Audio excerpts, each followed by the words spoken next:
morning, everyone. Welcome to this morning's study. We're just going to have a word of prayer to begin.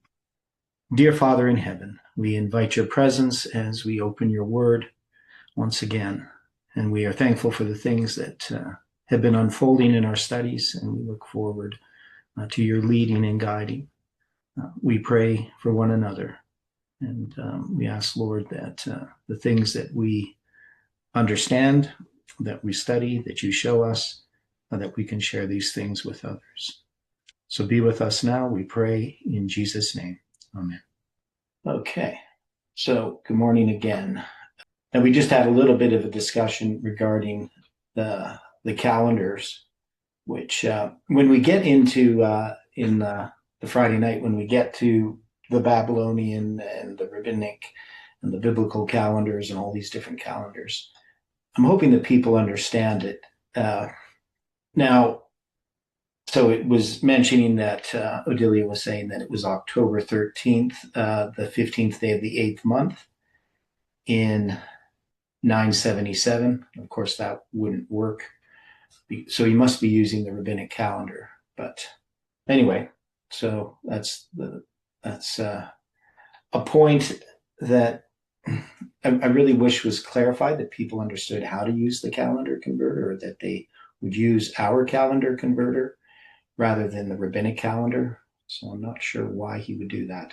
Now, getting back to our study here, yesterday we looked at Ezekiel chapter 37, and we see that there's a connection between the Valley of Dry Bones, prophecy or vision. It's all part of the same vision. We addressed the dating of that vision. And then we see that the Valley of Dry Bones is connected to the joining of the two sticks. So there was a number of points that came out of that study yesterday. Stephen had read from my paper, The Joining of the Two Sticks, where it talks about the woman of Zarephath, right, who gathers the two sticks, where Elijah, she's going to have the flour and the oil that's going to last during that period of time of the famine. So I'm trying to figure out exactly where we need to go today. So I thought about it a little bit. Any thoughts about the study from yesterday? Because there was just so many different directions that we could go. The main thing that we understand is that we're setting these dates in order, and that's the line upon line methodology. And it connects the joining of the two sticks. So we had reviewed that. The joining of the two sticks has to do with the 22520s. We have the prophecy of Hananiah that was connected to Isaiah 7. So there's just all of these different threads, and I'm not sure which ones to pull on to see which ones are going to unravel or which ones are going to shed light. So is there any suggestions on any questions, I guess, of what we've been studying and where we should go? Because we can just go right back to, and we're going to get to Elijah here pretty soon, because right now we just dealt with Jeroboam. We dealt with, his son being sick. We dealt with Rehoboam, right? So we dealt with all these things in chapter 14. I don't think we have anything more in chapter 14 to look at that I know of. Now, okay, Angela, you had mentioned before about the names of the different cities that Shishak had. Yeah, he invaded and conquered them. Okay. See, Jeroboam thought he was a friend, and so he had no defenses put up against this dude. Okay. Which is a good lesson. Never trust your friends. And I tell them that, I don't really trust anybody. I trust the Lord, but I don't trust people. Mostly, like, I'll trust people to a point, but I'm always on guard. Okay. So Rehoboam so we got Shishak here in chapter 14 dealing with Rehoboam. Okay, Rehoboam. Now I'm getting their names mixed up too. Great. So he comes up against Jerusalem. Now, where's the list of the cities? It's not there because it is in my Bible, whatever it's called, my Reader's Digest. It has a whole list of them. It's a huge list. Yeah, I'm just wondering where that is. I'm just going to look up Shishak. I know I'm not very organized today. Now, one of the things about Shishak that we noticed is 7 times 8 times 9 times 5 is 2520. But there was these cities, and I'm just trying to think where that was. Yeah, I just went looking for the book, sorry. It has a map in there, and it has a list of all the cities, and it's got this arrow pointing to all this stuff. So I just assumed, they're in the Bible too, but I never went and checked. So they must be in manuscripts elsewhere. So maybe it's in Chronicles that it lists it. Yeah, there's a chapter in here called Egypt Invades, and it's got, oh man. Yeah, so it's 2 Chronicles chapter 12, maybe? Yeah, it mentions 2 Chronicles 12 and 1 Kings 14. Yeah, well, 1 Kings 14, it talks about Jerusalem, but it doesn't mention any other place. Yeah, 2 Chronicles 12, 1 to 12, it says. Yeah. Okay, well, let's read this then. It came to pass when Rehoboam had established the kingdom and strengthened himself, he forsook the law of the Lord and all Israel with him. And it came to pass in the 5th year of King Rehoboam, Shishak, king of Egypt, came up against Jerusalem because they had transgressed against the Lord. So, because we had read this dealing with the shields and that's why we saw these. So I knew that there was something that we had seen. So he's going to come up with 1,200 chariots and 70,000 horsemen. So that's 60,000 horsemen, 12,000 chariots. And the people were without number that came with him out of Egypt, the Lubims, the Sukkims, and the Ethiopians. Ethiopians, yeah. And he took the fenced cities which pertained to Judah and came to Jerusalem.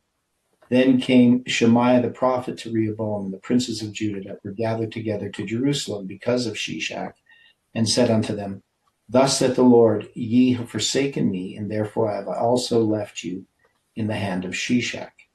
Whereupon the princes of Israel and the king humbled themselves, and they said, The Lord is righteous.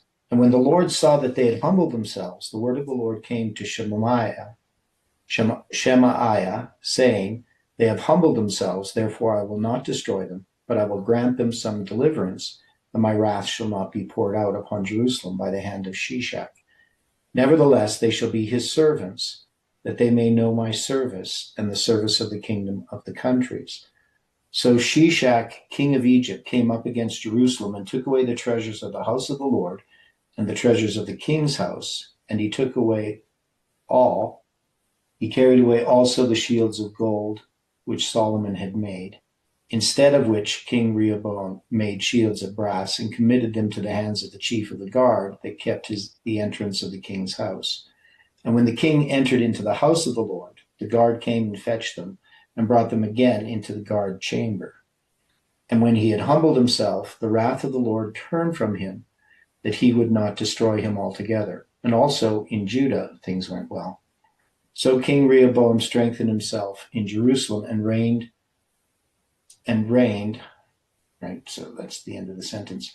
For Rehoboam was 41 years old when he began to reign, and he reigned 17 years in Jerusalem, the city which the Lord had chosen out of all the tribes of Israel, to put his name there. And his mother's name was Naamah, an Ammonitess. Right. And he did evil because he had prepared not his heart to seek the Lord. Now the acts of Rehoboam, first and last, are they not written in the book of Shemaiah the prophet and of Iddo the seer concerning genealogies?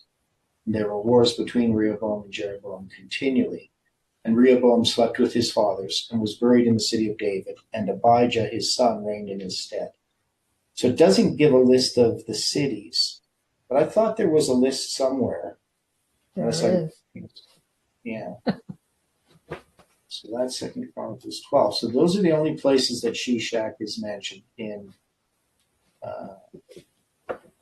He's mentioned in 1 Kings 11:40 in the time of Solomon.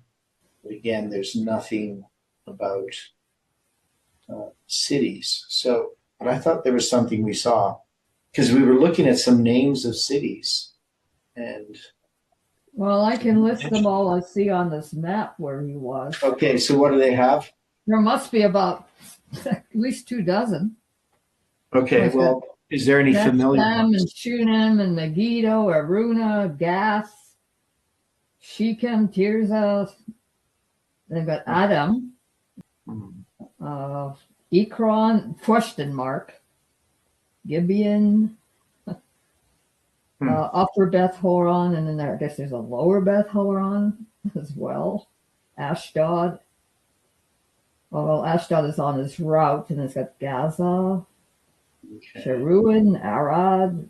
And it just goes on and on, you know. I mean, it was quite a campaign, obviously. Okay, well, let me see here. Yeah, because there was something that I was looking at before, and now I can't find it. But I'm not sure where that was. Okay, it says we have Shishak's own account of this military expedition found in the temple of Ammon at Karnak. So I guess this is where they're deriving all this info. Okay, so that's okay. That makes sense. So that's Shawshank the First, which we talked about before, but it's not listed in the Bible, the cities that he conquers.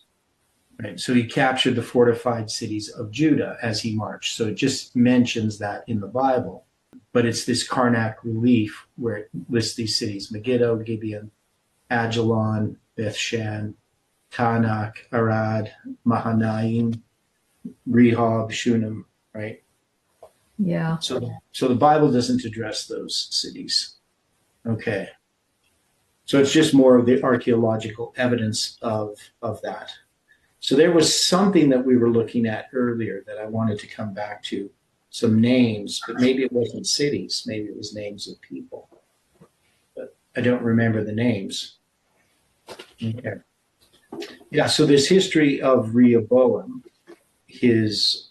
we get in 2 Chronicles something that we don't see in 1 Kings, and that is we see that there is a repentance. You don't really see that in 1 Kings, right? It basically, if you read the one account and then the other, you're going to have quite a different view of it, right? So we just read the one in 2 Chronicles. In this one, it says he took away the treasures, right? He's replaced the shields. Doesn't say anything about his repentance. Okay, so 1 Kings is going to give a much shorter account. And then when it talks about now the rest of the acts of Rehoboam and all that he did, are they not written in the book of the Chronicles of the Kings of Judah? Now, that is not the book of Chronicles, right? Because though it might be related. So the Chronicles as we have it is put together by Ezra, taking different manuscripts and putting them together. Now, some people have made the argument, and I don't think it's really valid because I've tried to see if there was any consistency in it. But they'll say, oh, Chronicles is written from the perspective of the kings of Judah, and Kings is written from the perspective of northern Israel. Doesn't appear to be that way, but some people make that assumption. And I think partly is because it talks about the Chronicles of the Kings of Judah. But in the Chronicles, it has the kings of Israel as well. So there may have been a Chronicles of the kings of Judah, just the kings of Judah, that were put together by Ezra. But we don't know specifically how he put those different writings together and what writings he had. Okay, so with chapter 14, we would just now move to Abijam, right? We're going to move to Abijam reigning in Judah. So he's going to be the king after Rehoboam. So in the 18th year of King Jeroboam, the son of Nebat, reigned Abijam over Judah. So when we're addressing this chronology, let me see, what is the best way to do this? I mean, I could draw this out. Originally, I had drawn a biblical chronology where I had a table with a line for every year. And it was not very useful. I mean, it was good for me sorting it out, but it was kind of laborious for people to use. So it was good for me to use. It was good. It was kind of my worksheet. But the one that I generally like to use is the one by Gerard Dertot, even though his differs from mine when you get to the final years of the kingdom of Israel, or the kingdom of Judah, I mean.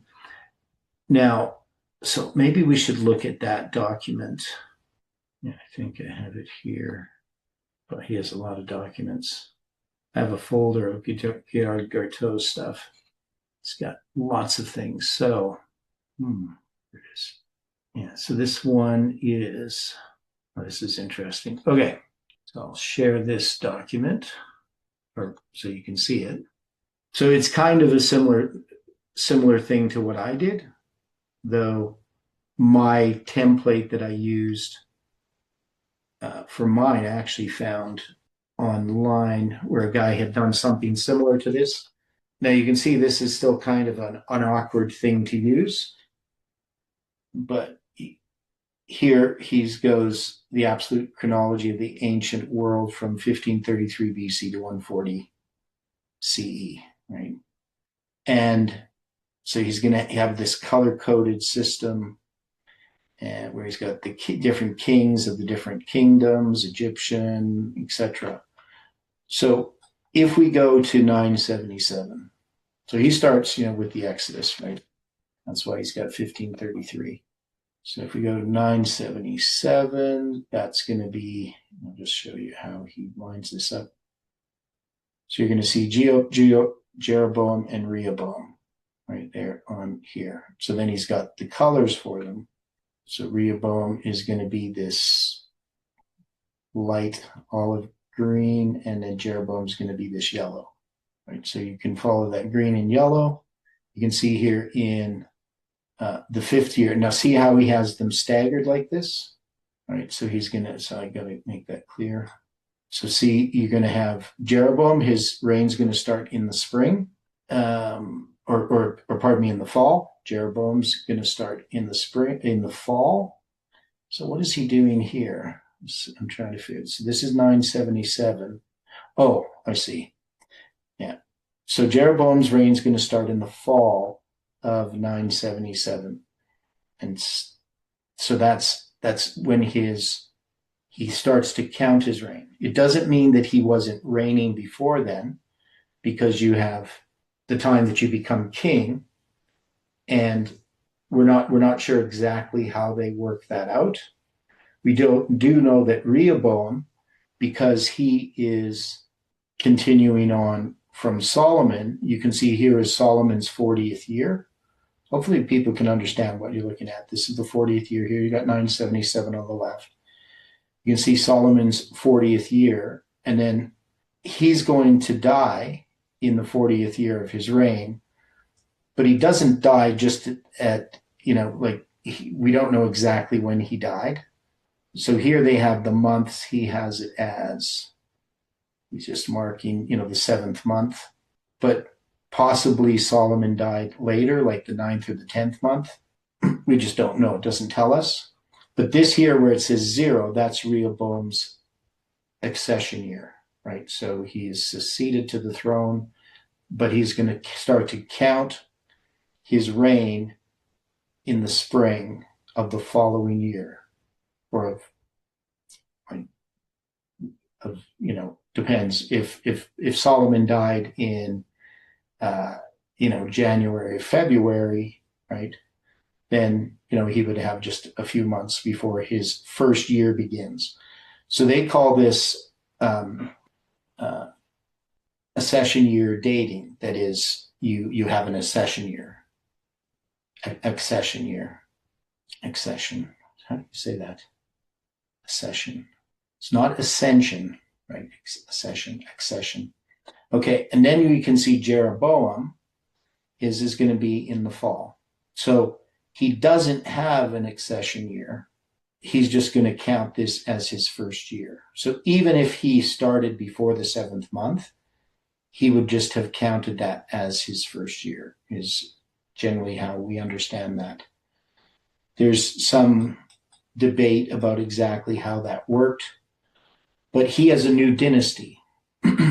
So then you're going to see, we follow along, and we're going to get to the 18th year.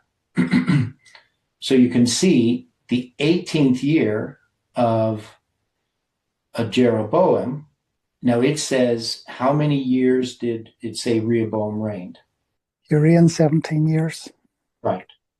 Now, so you can see if the 17th year of his reign overlaps with the 18th year of Rehoboam, or Jeroboam, right? So Rehoboam's 17th year overlaps with the 18th year. Okay? So you can see when Abijam comes to the throne, he's going to have an accession year, right? That is, this is still part of the 17th year of Rehoboam, right? So they have their 0. They don't need to do that, but like the way that I would look at it is this is still just the 17th year, but there is an accession year. So again, this is accession year dating. And so then his first year is not going to overlap with the first year of Rehoboam. It's going to follow, right? So you're going to have the 17th year, and then what would have been the 18th year of Rehoboam is going to be the first year of Abijam. Does that make sense to people? So whether that has ever been clear to people how this works, but we can see that that's how it's working. So here, one of the things that we can see is that since Rehoboam and Jeroboam began to reign in the first year, what is clear about this? Would this be an argument to show that the kings of Judah are running spring to spring and the kings of Israel are running fall to fall? Go back here again. Too far. He has in the left side there, he has like minus 977, for instance. Is he using the Gregorian calendar there? No, he just, I don't know why he chose to do that. But no, he has no 0 year. He doesn't have a 0 year. So 977 is 977 BC. Right, okay. Yeah, but yeah, an important point. So we know that they're starting at the same time. That's the point, is that Jeroboam and Rehoboam start in the same year. And I guess the argument would have to be, when are they starting? So if you started this in the spring, right, is if we said Jeroboam's reign is going to begin in the spring of 977, and then Rehoboam's going to begin in the fall of 977, right? See, that's the argument that Thiele makes. So Thiele tries to argue that Jeroboam's first year begins in the spring. Now, what would be the problem with that? So what we know that Solomon's going to die, right? And that Rehoboam is going to become the king.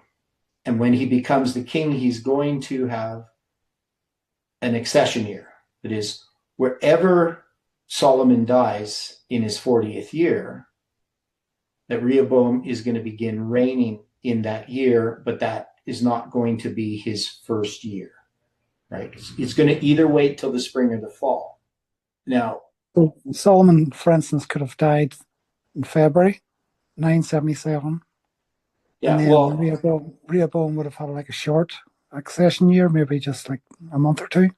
Yeah, so that's the way that I understand it, is that Rehoboam has a short accession year. But so the argument that Thiele makes is that they counted their reigns fall to fall. The king, that David, Solomon, Saul counted their reigns fall to fall. This is an assumption he makes. Okay? So, and we also make an assumption, and the reason why he does that is because it's pretty clear that in the time of Josiah, the kings of Judah are counting their reigns fall to fall. So we know that that's the case then. And so he extrapolates and says, well, they counted their reigns fall to fall, so they must have always counted their reigns fall to fall. But it's pretty clear that Israel is not counting their reigns the same. So you have to have one counting their reigns fall to fall and one counting their reigns spring to spring, because they are not the same. They're not matching. Okay. Now, I know this gets a little bit technical, but we know that Zedekiah, that his reign aligns with the king of Babylon. And we know the king of Babylon is counting his reign spring to spring. And we also know that in the time of Hezekiah and Hoshea, that their reigns are also going to be the same. Okay? So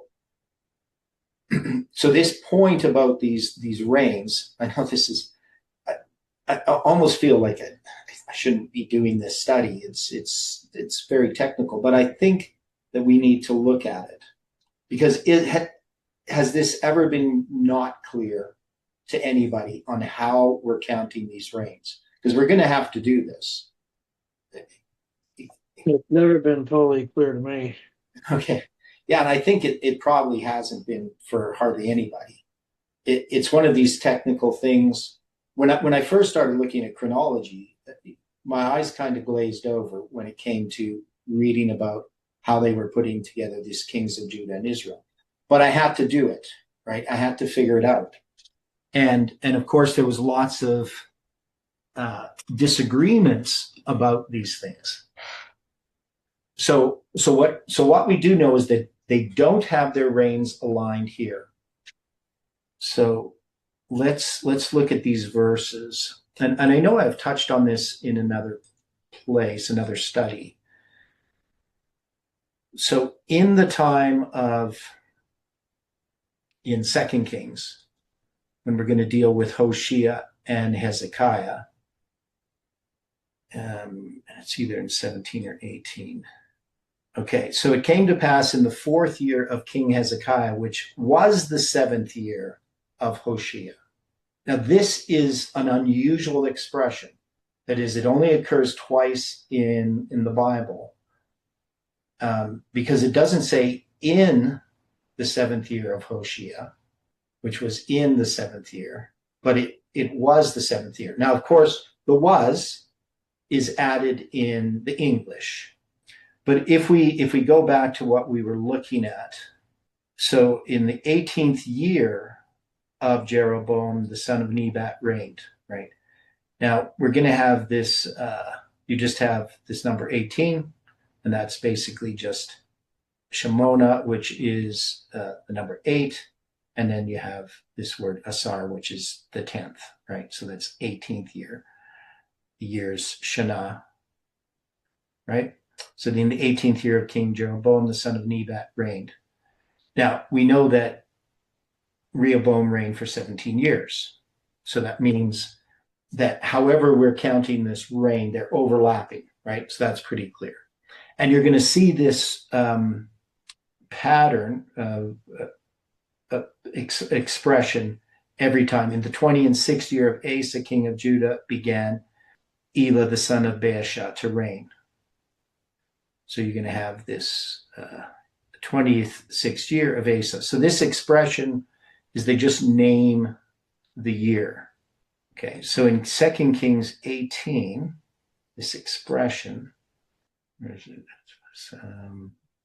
So the 4th year, which was the 7th year. So what I'm arguing here is that this 4th year and the 7th year are the same. Now, when I tried working through understanding Hezekiah's reign and Hoshea's reign, we're going to, here, I'll go back a bit. So we'll go in the 12th year of Ahaz, king of Judah, began Hoshea, the son of Elah, to reign. So we're going to have the 12th year of Ahaz, king of Judah, Hoshea, which is the king of Israel. It's going to be in his 12th year. So we're going to, here it is going to be. So I know gets a bit confusing. So let's go through this part of it. In the 17th year of Pekah, the son of Remaliah, Ahaz, the son of Jotham, the king of Judah, began to reign.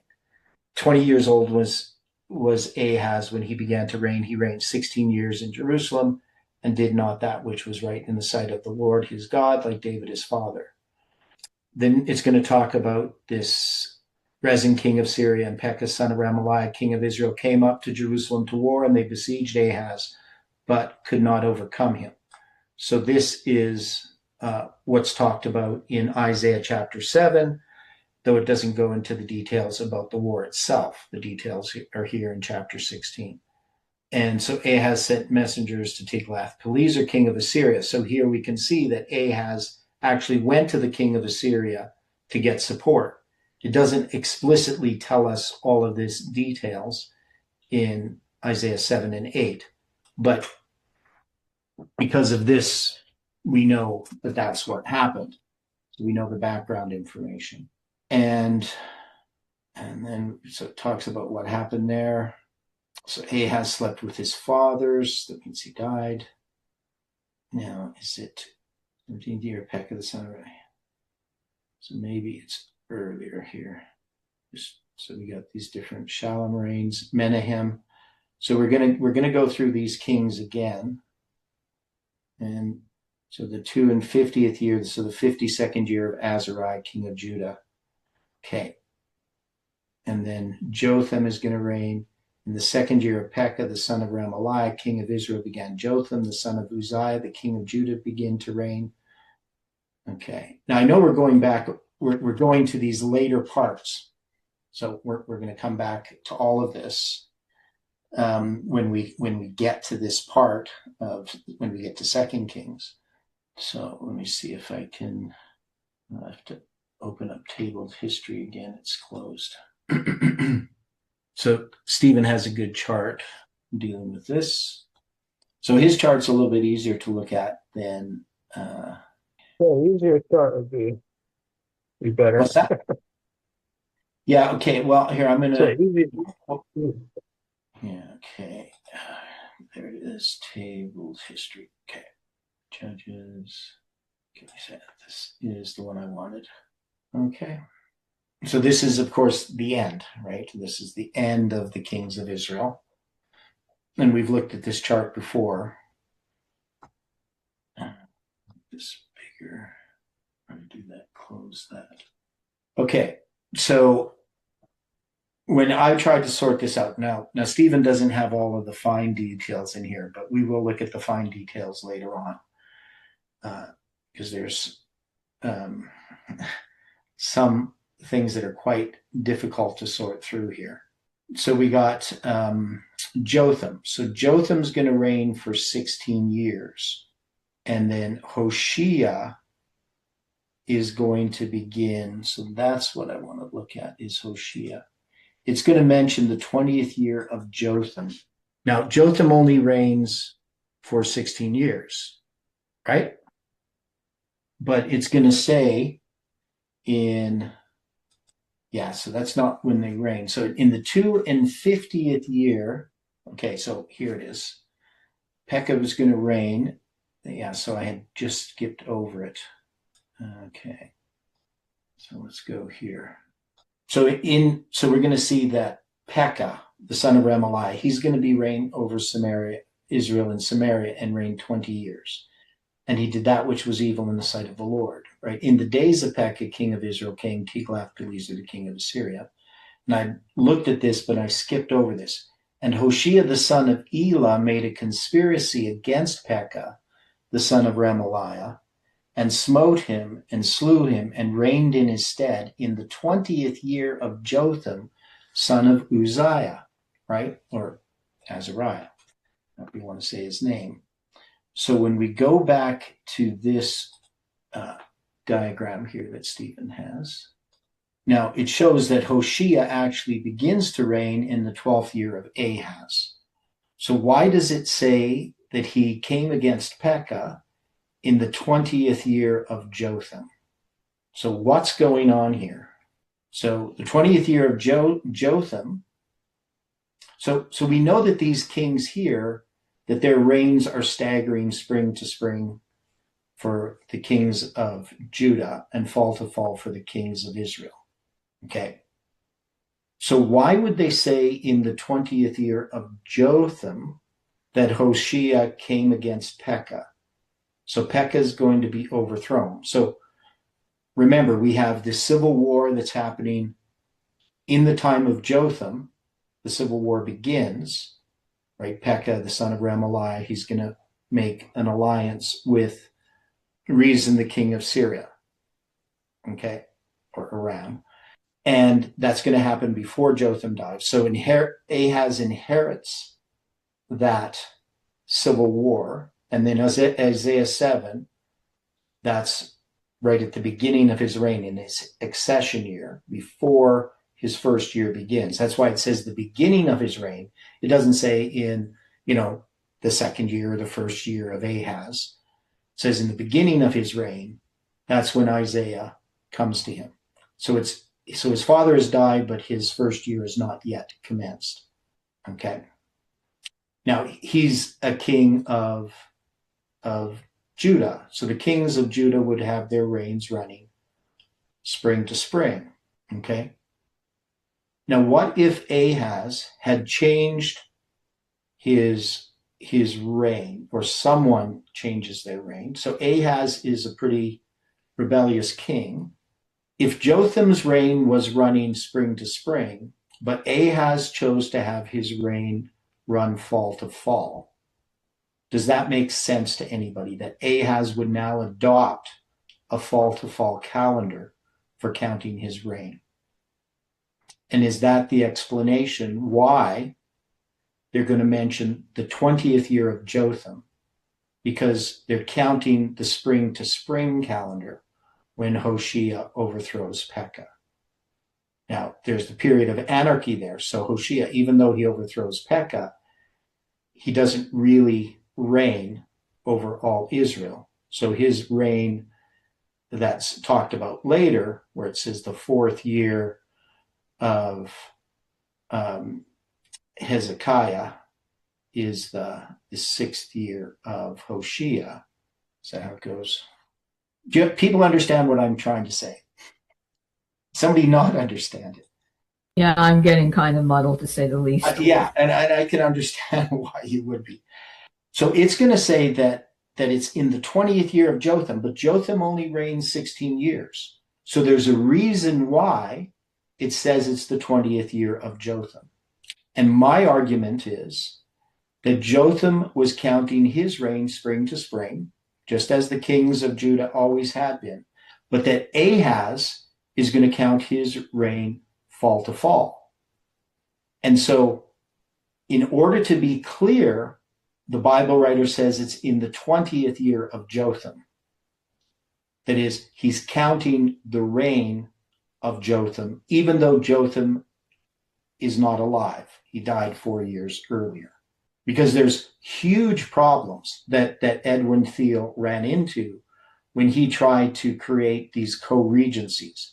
One of the big problems he had is you have people who are, like 3 years old when they become king, right? So he has to, have all of these typos all throughout these reigns and all kinds of things not specifically mentioned, because he's going to get rid of the periods of anarchy.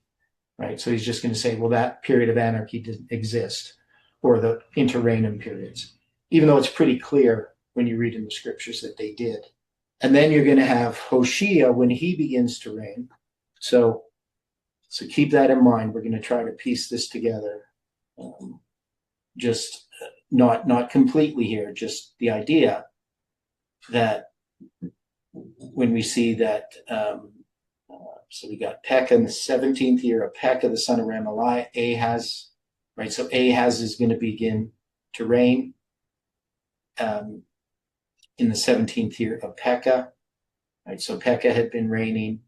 Ahaz is going to reign. Then we're going to have, in the 12th year of Ahaz, king of Judah, began Hoshea, the son of Elah. So you're going to have Hoshea begin to reign in the 12th year of Ahaz. And we'll work out all the details when we get to these sections. And then it says here in chapter 17, talking about Hoshea, and he did that which was evil in the sight of the Lord, but not as the kings of Israel that were before him. Against him came up Shalmaneser, king of Assyria. So that's Shalmaneser the fifth. And Hoshea became his servant and gave him presents.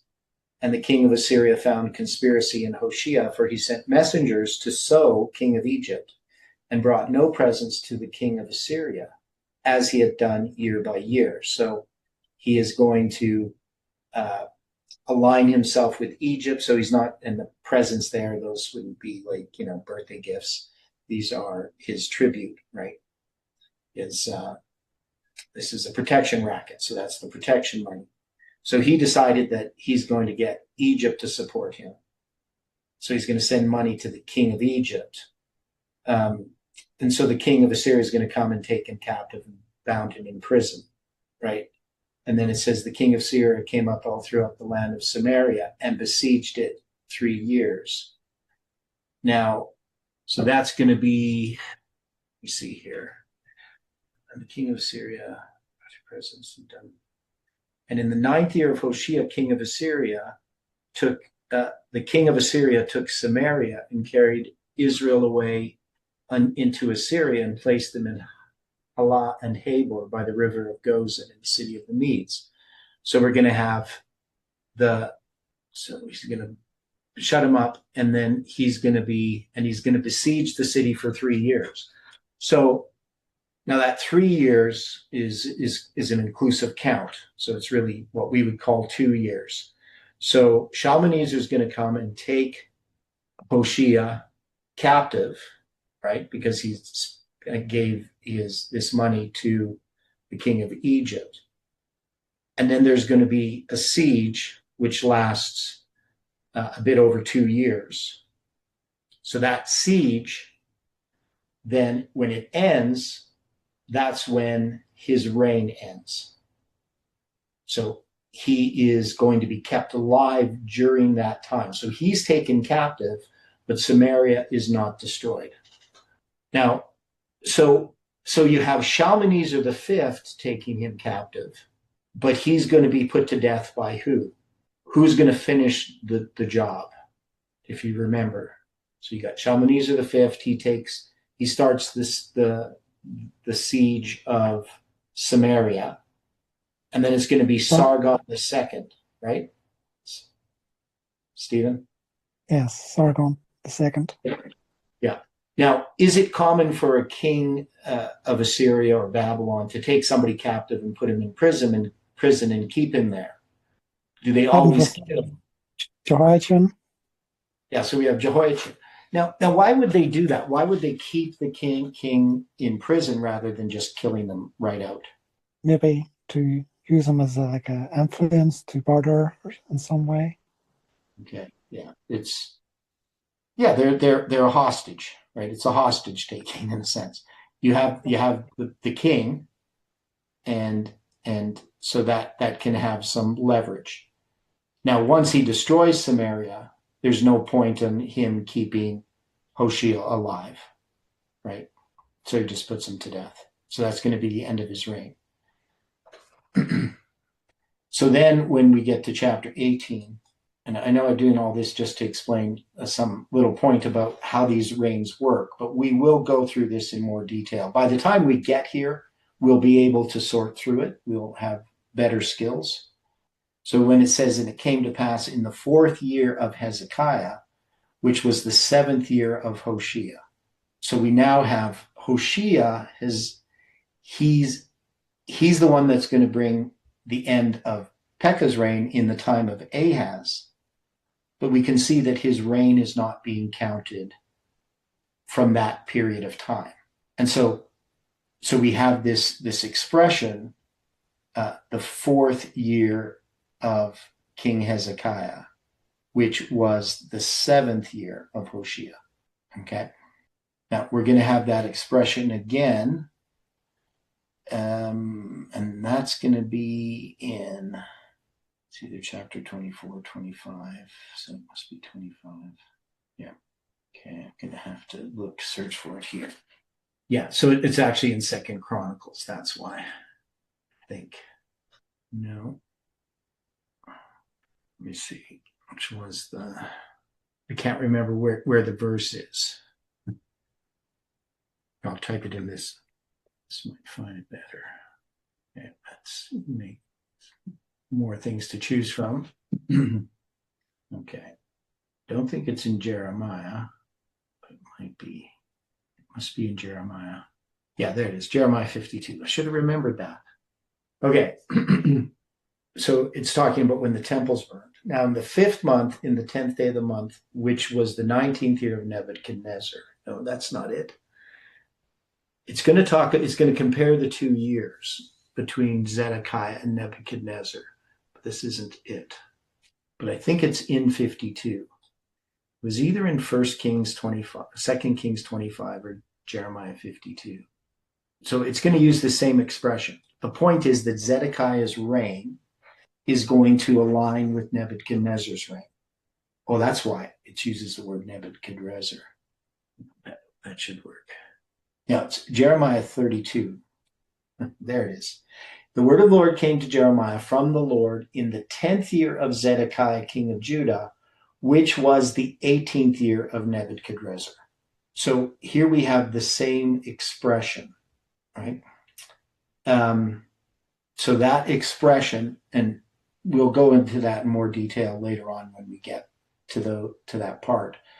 But what we're arguing here is that the reigns of these kings overlap spring to spring, fall to fall, but they're going to change, right? And if that change occurs, so going back to this here, so I tried everything, right? I said, well, what if, Judah was always going fall to fall and Israel was going spring to spring? Would that work? And it didn't, right? The only thing that worked was if Israel was going fall to fall and Judah spring to spring, except that Judah later is going to change fall to fall. And so Edwin Thiele, when he makes this argument that because Josiah clearly has a fall to fall reign, that means the kings of Judah always must have had a fall to fall reign, that's specious reasoning, right? Especially since we can see that in the time of Ahaz, when Pekah is overthrown by Hoshea, they're going to say that it's in the 20th year of Jotham, a king who is dead. And the only explanation that makes sense to me is that they're using Jotham's reign because Jotham, if they said it was in the reign of Ahaz, it wouldn't be as clear, right? Because it would be a different year. So to make it clear, they use Jotham's reign, even though he's dead. The 20th year of Jotham doesn't make sense. And I've seen no one have a good explanation for that other than the one that I just gave. To me, that's the only reasonable explanation. So when we start working through these kings, working through this chronology, we will see how that comes into play. With the kings of Judah, you're always going to have an accession year. That is, a king is going to die, and his year of reign is not going to, the next king is not going to start his first year when his dad dies. But in Israel, when they change a dynasty, they do sometimes have no accession year, right? That is because if you killed somebody off, you're just going to say, this is my first year. You're not going to say, I'm continuing the reign of the king that I killed. I'm just going to count that as my, accession year. Do you understand what I'm saying? You can see why the kings of Judah have an accession year and why the kings of Israel sometimes do if they're continuing a dynasty and sometimes don't when they're ending a dynasty, right? That makes sense? So hopefully that's clear on how that works, because it will have to become clear at some point, because you will see how that works. Now, when we go through here, so that's the beginning of their reigns, and then we come to the 18th year of, here it is. So Abijam, his dad reigns for 17 years. Abijam becomes king, and it's in the 18th year of Jeroboam. So this is Rehoboam here. There's Jeroboam. So that's much clearer now, right? That their reigns are staggered, and they're staggered in this way. And now it seems to be a little clearer. Yeah, I know. But you kind of have to work through it in order to understand it, right? Because otherwise these words just go over our heads. We don't really understand or grasp what's happening.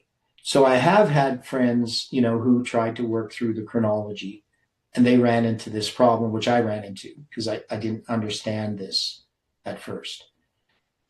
Now, when we continue going through these kings here, I want to move slowly. I don't want to jump. Okay, so we're going to have these different kings. There's Abijam, and he just reigns for a short time, right? So he's going to reign. If we look at Abijam in the scriptures, so let's go back here. So it says, in the 18th year of King Jeroboam, the son of Nebat, reigned Abijam over Judah. 3 years reigned he in Jerusalem, and his mother's name was Maacah, the daughter of Absalom. Okay, so you can see that he's going to reign according here. He's got this accession year after Rehoboam dies, and then he's going to have his first year, and that's going to start in the spring, right?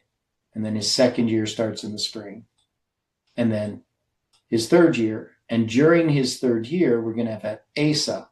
So in 1 Kings 15, verse 9 to 10, it's going to say, in the 20th year of Jeroboam, king of Israel, reigned Asa over Judah.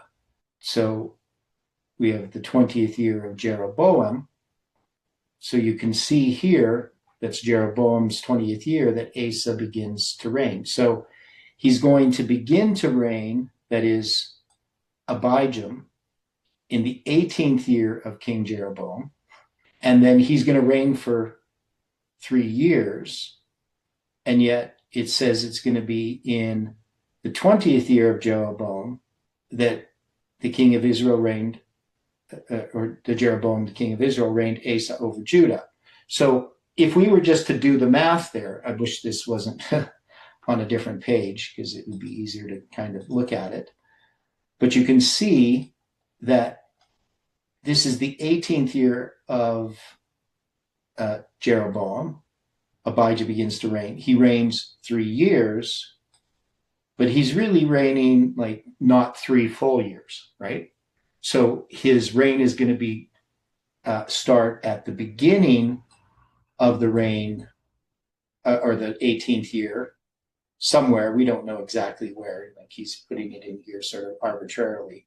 But it's going to be earlier in the 18th year of Jeroboam, and then later in the 20th year of Jeroboam that Asa then begins to reign. You see that there? And so when they have a king begin to reign, notice they don't mark the first year of their reign. They mark when they begin their accession year, right? Because technically, Asa's first year is going to begin in the 21st year of Jeroboam, right? So you can see if you're just looking at this superficially, you say, well, that doesn't make any sense. If their reigns were aligned, right? That is, if the 20th year of Jeroboam was same as the second year of Asa, that is, if they both reigned spring to spring or fall to fall, you wouldn't have this happen, right? You couldn't have, right? You couldn't have this problem. So it's another strong evidence that these reigns are overlapped in this way. Now, where we start them at the beginning, whether we start Jeroboam, and that's what I want to go back to. So when we get back to the beginning of these reigns of Jeroboam and Rehoboam, if Jeroboam had begun in the spring for the first year of his reign, and Rehoboam had begun in the fall, so that means you would have to have Solomon having a fall to fall reign, it technically could be possible. But the thing about Jeroboam, does he become king right after Solomon dies? And we say no, right? So Solomon's going to die. And do we know the time of year with the situation with Jeroboam and Rehoboam? Did we have any clues as to when this occurs? I thought I heard one time it was fall. Okay. But I'm not sure. Because this is a point that we really do want to examine. Now, so we know that it's going to be in the fall that he's going to be offering in Bethel, right? Okay, so in chapter 13, so let's go back and look at some of this. So in chapter 13, Jeroboam's going to be offering in Bethel. So we know that he's king of northern Israel by the fall, right? Yeah. Yeah. Okay. So it's going to take him some time to become the king, and he's going to set up this. So it's going to take him a bit of time to set up these idols, right? Or these golden calves. It's going to take him time to do that. So he has to become king a little bit before that, but he's going to put it in the 8th month. So what is he doing? So we know that that the kings, David, Saul, and Solomon, that they would have had their reigns either spring to spring or fall to fall. Now, the assumption that Thiele makes is that it's fall to fall. Now, we have strong evidences, of course. We know that the year begins in the spring. We know later on there is a fall to fall count. But can we prove that it's spring to spring for the kings of Judah? So Solomon's going to die in his 40th year. Rehoboam is going to be made king. And so if we go back here, chapter 11. So Solomon turns from the Lord. So he reigned 40 years. Solomon slept with his fathers, right? Why the delay? What's that? So why the delay? How come they delayed? What do you mean delayed? Well, Jeroboam didn't become king right away, you said. Well, because Jeroboam is not the son of Solomon, right? So Solomon died. Now Jeroboam has to come back. Now, where is Jeroboam? He's in Egypt, right? So he had fled to Shishak, of Egypt, and was in Egypt until the death of Solomon. So you're going to have Solomon die, and then it's going to take time for Jeroboam to come back after the death of Solomon. Now, remember, in Rehoboam, he's king of Judah, right? Well, he's king of all Israel, but he's going to end up just as the king of Judah because of his decision of listening to the counsel of the young men. Okay, so that occurs. Then it says, the kingdom divided. So when all Israel saw that the king hearkened not unto them, the people answered the king, saying, what portion have we in David? Neither have we inheritance in the sons of Jesse. To our tents, O Israel. Now see to thine own house, David. So Israel departed into their tents. But as for the children of Israel, which dwelt in the cities of Judah, Rehoboam reigned over them. And the king Rehoboam sent Adoram, who was over the tribute, and all Israel stoned him with stones, that he died. Therefore King Rehoboam made speed to get him up to his chariot to flee to Jerusalem. Okay, and then, so Israel rebelled against the house of David unto this day. Came to pass when Israel heard that Jeroboam was come again, that they sent and called him unto the congregation and made him king over all Israel. And there was none that followed the house of David. Right. So you're going to have Rehoboam being made king, but so the question is, how long does this take? So if you read the story, you'd think, okay, Rehoboam becomes king. The next day, this happens. And then Jeroboam's made king of Israel. But we can see that there is a delay for Jeroboam. One is he has to come back from Egypt, right, after he hears that Solomon dies. So that's gonna. So first, the news has to get to him that Solomon is dead, and then he's going to have to make the decision to go back to the land of Israel. So exactly how that happens, we don't know, but it does take time. So we don't know exactly when these things occurred, like where in the year. All we know is that we have these golden calves in the fall. Okay, so that's what's going to follow next. So he's going to be the king by the fall. Now, oh yeah, we got about 10 minutes left. So let's go back to, okay, so in Chronicles, it's going to give us more details about this. So maybe we can get some hints. Okay, so you can see you're going to have Solomon. Okay, so let me see, the Queen of Sheba, Solomon's wealth, just Solomon's death. Okay, so Rehoboam, his son, reigned. So now we're going to have quite a few more chapters here. Rehoboam went to Shechem, for to Shechem were all Israel come to make him king. So Solomon dies. Rehoboam is going to go to Shechem. Why does he go to Shechem? Because that's where they get made king, right? That's like the coronation city, I guess. Even the first fake king of Israel was crowned in Shechem. So it came to pass when Jeroboam the son of Nebat, who was in Egypt, whither he had fled from the presence of Solomon the king, heard it, that Jeroboam returned out of Egypt. So now we have some more details. It's going to be when he hears that Rehoboam has been made king, now he's going to come from Egypt.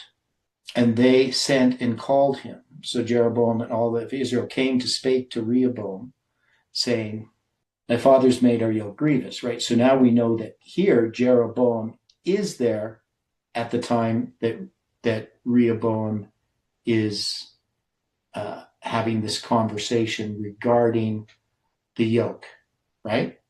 So that we don't get that detail in Kings.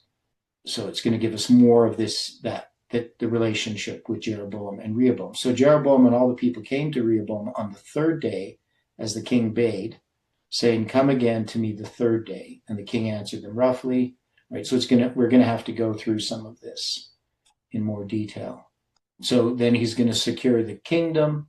So then it's going to be, they're going to, so he built Bethlehem. It's going to fortify the strongholds. Priests and the Levites came to Jerusalem. So we can see that this is not just a kind of a couple of days, right? That all of these things happen. And then we're going to get to chapter 12, where Shishak comes and against in the 5th year of Rehoboam. So can you see how that there's going to be time involved? So when exactly Rehoboam or Jeroboam becomes king of Israel, when he's actually made king and gets set up, we know it's by the fall. Okay, so the scenario that we have is it's going to be, maybe February that Solomon dies. Rehoboam's going to have an accession year. He's going to be made king in the spring. Now, and it's hard to know specifically if he waits till the spring to actually be crowned king. So there seems to be a practice in that time where they would wait, that like they actually officially become king. Like that's why they call it their first year. They have an accession year. They have a period of time. They are king, but they're going to go through an official ceremony at the beginning of the year, which for Judah would be in the spring. For Israel, that would be in the fall. So it's something we have to keep in mind. Now, the problem of the spring and the fall, and then when they become the same in the time of Hoshea and Hezekiah, these details, we will start to recognize why they're significant. Now, when I originally did this work, what I had done is I'd set aside all of these assumptions. I just tried to see how I could make these work.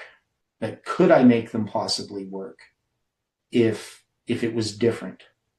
That is, Israel was spring to spring and Judah was fall to fall. If I did that, would I be able to get the rains to work?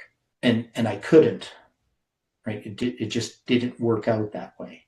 So, but that's the way that Edwin Thiele did it. But then he ignores a lot of the scriptures, right? Things that didn't fit in, they just become typos. So I wasn't really willing to do that. But I don't know, is this going to be a bit too dry? I mean, we will go through the stories as well, but we're going to have to address this chronology because this is putting the bones in place, right? That we need to do this, right? That's what we studied yesterday. We looked at Ezekiel chapter 37, that Ezekiel, now, does Ezekiel typify this movement, I guess, is another question. Because Ezekiel typified Samuel Snow, right? Because he's going to start prophesying on the first, he's going to have his first vision on the 5th day of the 4th month. That's going to be midnight. That's going to typify Samuel Snow presenting in Boston at midnight. And in this movement, there was this, idea, well, who's Samuel Snow? If Jeff was Miller, who's going to be Samuel Snow? Jeff even at one point named Tess as Samuel Snow, right? That was a mistake, obviously.